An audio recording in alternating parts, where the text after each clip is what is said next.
صدای جنبش و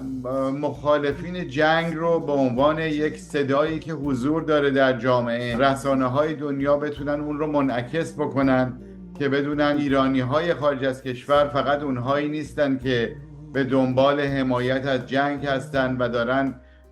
درخواست میکنن و التماس میکنن که به کشور خودشون حمله بشه و فکر بکنن که ایرانیایی که خارج هستند به دنبال این هستند که با جنگ و با منطقه پرواز ممنوع و کشتار مردم بخوان رژیم جمهوری اسلامی رو سرنگون کنن. این مخالفت با جنگ به این معنی نیستش که ما داریم از جمهوری اسلامی حمایت میکنیم. میتونن مردم نشون بدن، به خصوص در رسانه ها، به خصوص در محیط های کوچک و بزرگی که با اونها ارتباط دارن، که ما ضمن مخالفت 100% با جمهوری اسلامی، ولی در این حال به طور یقین و به صورت یکپارچه با جنگ مخالفیم.